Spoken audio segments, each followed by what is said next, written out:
On m'a même dit que les gens avaient besoin au cinéma de rêver quand on regardait une femme et que je ne faisais pas rêver et qu'il fallait que je perde absolument du poids, sinon je n'y arriverais jamais.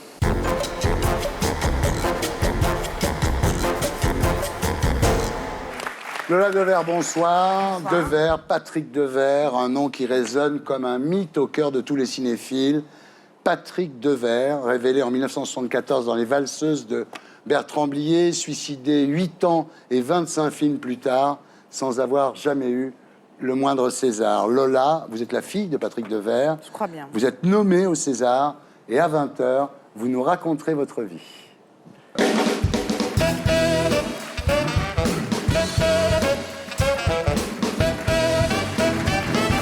Lola Devers, rebonsoir. Alors, vous êtes née le 4 décembre 1979 à Boulogne-Billancourt. Vous êtes la fille de l'acteur Patrick Devers et de Elisabeth Malvina Chalier, dite Elsa. Vous avez une demi-sœur, Angèle, qui est la fille de Patrick Devers et de Miu Miu. Alors, de votre père, vous ne gardez qu'un flash. Vous habitez rue du Moulin-Vert, dans l'appartement de la famille, dans le 14e. Vous venez de casser une bouteille sur le carrelage de la cuisine et votre père vous gronde et vous donne une fessée et votre mère essaie de l'amadouer. Oui, ma première fessée. Voilà. Bon, au moins, j'aurai ça comme souvenir. Et la dernière? Et la dernière. Et voilà. Je sais pas ce que c'est le plaisir de la fessée, alors. À cette époque, Patrick Devers est au sommet de sa gloire avec Série Noire et au fond du trou avec l'héroïne. Il prend beaucoup d'héros. Il a commencé en 1976 lors du tournage de La meilleure façon de marcher. Et ça a été le début de sa descente aux enfers. Il est devenu impulsif, violent, invivable. Vous l'avez pas connu, ça, vous? Non, je peux pas vous répondre parce que j'entends les gens qui me parlent de ça autour de moi. Oui. En octobre 1980, il a révélé à un journaliste du Journal du Dimanche la date de son mariage avec Elsa en lui faisant promettre de ne pas en parler. Mais évidemment, le Journal du Dimanche fait sa une là-dessus et Patrick Devers, votre père, va casser la gueule au journaliste, ce qui fait qu'il est boycotté par la presse à partir de là. Et quand on parle du film, on cite même pas son nom. Ou les initiales, PD. Ouais. Alors, il n'est pas reconnu non plus par le métier. Il a été nommé 6 fois au César. Il n'a jamais été primé. Pendant l'été 1982, Patrick Devers prépare le film de Claude Lelouch, Édith et Marcel, où il joue le rôle du boxeur Marcel Cerdan. Lelouch lui fait promettre de décrocher de l'héros, mais c'est pas facile. Parce qu'à l'époque, c'est vrai que l'héroïne, il y en avait beaucoup plus que maintenant. Donc il a du mal à décrocher, c'est un truc épouvantable. Votre mère aussi tente de décrocher. Elle se réfugie en Guadeloupe, chez Coluche, qui était le meilleur ami de votre père. Alors évidemment, leur couple, Patrick, votre père, et Elsa, votre mère, souffrent de leurs différentes addictions. Et s'essoufflait un peu déjà, non? Oui, tout à fait. Quand on est parti chez Michel, enfin chez Coluche, mon père était censé être en décro et ma mère aussi. Et voilà. Le 16 juillet 1982, Patrick Devers appelle votre mère et lui demande de rentrer en métropole. Elle lui répond qu'elle rentrera uniquement lorsqu'il aura complètement décroché de l'héros. En fait, elle voulait se protéger et vous protéger. Et me protéger, oui. D'une certaine... Mais il y a pire. Lors de sa conversation téléphonique avec votre mère, Patrick soupçonne Elsa et Coluche d'être ensemble. Quand on voit sa femme partir comme ça chez son meilleur ami, qu'on veut pas... Enfin, voilà, on a des doutes et c'était fondé. Alors, à peine a-t-il raccroché, Patrick appelle son dealer, mais le dealer n'est pas à Paris. Et à ce moment-là, Patrick Devers, votre père, prend une carabine 22 en rifle et se tire une balle dans la bouche. Ironie du sort, c'est une carabine qui lui avait été offerte par Coluche. À la mort de votre père, vous n'avez pas encore 3 ans, votre mère est incapable de s'occuper de vous et vous vous retrouvez chez vos grands-parents maternels à Saint-Lambert-du-Laté, en Maine-et-Loire, le village où est enterré Patrick Devers. C'est sympa, vos grands-parents? Oh, bah, génial. Ouais. Sans eux, je ne serais pas où je... Enfin, voilà, c'est... Alors, votre grand-père était centralien, votre grand-mère directrice d'école, catholique. Alors, il vous donne une éducation à l'opposé de ce qu'étaient devenus vos parents, évidemment. Complètement. Ça m'a permis de me structurer, voilà. C'est bien.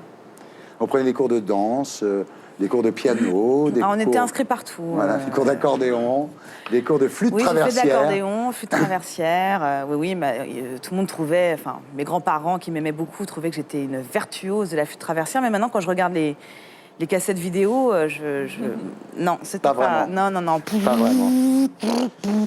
Non. Et alors, vos grands-parents sont aussi obligés de vous protéger des paparazzis, ils vous cachent dans la bagnole. C'est vrai qu'il avait été obligé, pour aller d'un point à l'autre, enfin bon, bref, en voiture, de me cacher, mon cousin et moi, sous une couverture, pour pas qu'on soit photographié, en fait. Le problème, c'est que l'absence de votre mère est insupportable. Quand elle vient un peu pour les vacances, elle repart pendant que vous dormez pour que la séparation soit moins difficile, quoi. Ils attendaient que je m'endorme et puis ma mère partait soit dans la nuit, soit au petit matin, quand je dormais encore. Quand vous réveillez, elle n'était plus là, quoi. Voilà. Alors, vous vivez avec tout ça, la drogue, la mort, votre mère qui dit « ton père nous a laissé tomber ». Et vers 7 ans, vous commencez à avoir des problèmes de poids qui sont dus à ces angoisses-là. Je pense que c'est ça, oui. Oui, pour combler quelque chose. À 11 ans, après 8 ans chez vos grands-parents, vous demandez à retourner vivre chez votre mère, qui a fini par remettre un peu d'ordre dans sa vie et qui est devenue maquilleuse de cinéma. C'est une bonne époque, ça n'a pas duré longtemps, mais... Mais vous êtes rebelle, hein? Là, vous êtes viré de Saint-Michel de Picpus, donc 12e. Vous aviez fait une fresque sur un mur. Une folle furieuse.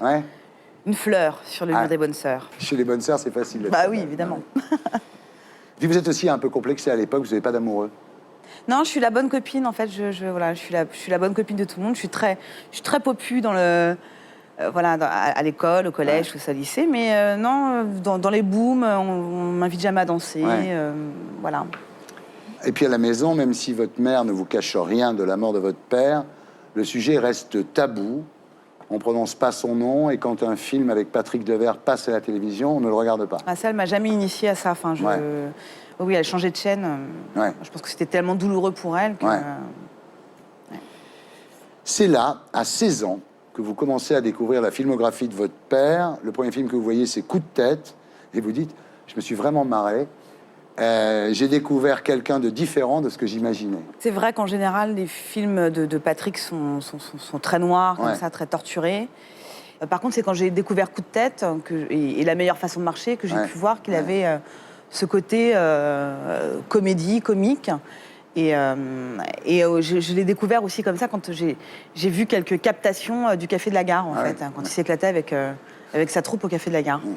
Votre mère comprend vite votre manque de motivation pour les cours de secrétariat et de comptabilité auxquels vous vous êtes inscrite, et elle vous donne l'adresse du cours Florent. Oui, c'est vrai que c'est ma mère qui m'a poussée. Oui. Alors au cours Florent, c'est pas simple. Vous dites j'étais verrouillée de l'intérieur. Oui. Comme je sortais d'une éducation très stricte, où il fallait rester discret, ne pas montrer ses sentiments, voilà, tout était à l'intérieur, ça n'arrivait pas à sortir. Et c'est vrai que j'aimais beaucoup regarder les autres jouer, mais je voulais jamais passer sur scène. Enfin, vraiment, le prof était vraiment obligé de venir me chercher. Et voilà, j'ai pas de très bons souvenirs de ces cours-là. J'étais pas prête, je pense. Et là, alors que vous venez de commencer vos cours de théâtre, dernier obstacle dans votre vie, vous êtes victime d'un grave accident de voiture, vous avez 18 ans, vous rentrez un soir de boîte avec des amis, porte de Montreuil, la voiture heurte un pylône, le conducteur est mort sur le coup, et vous avez un arrêt cardiaque et la bouche complètement arrachée, plus de dents, plus de gencives. Oui, j'avais un trou, je m'étais pris le siège avant, voilà. Ça se voit pas, hein? Très bon chirurgien.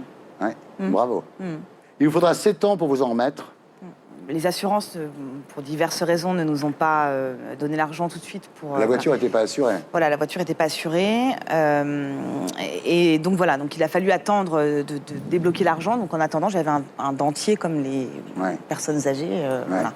Mais j'avais un trou vraiment. J'avais plus d'os, plus de gencives.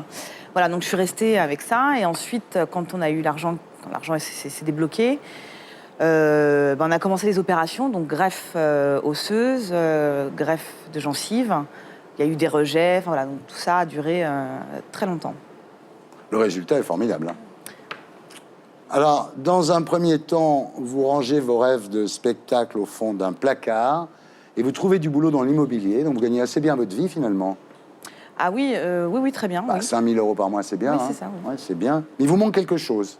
Souvent, j'ai eu le sentiment de ne pas me sentir à ma place tout le long de ma vie. J'espère que là, c'est en train de changer. Mais oui, je savais qu'il y avait quelque chose qui n'allait pas. Pourtant, je me plaisais vraiment très bien dans ce boulot. Et puis, je me suis dit, voilà, fais-toi violence, démissionne. Voilà. Et voilà, j'ai démissionné. Là, vous décidez de forcer le destin. Vous prenez le nom de Devers et vous vous lancez dans l'actorat à ce moment-là. Voilà.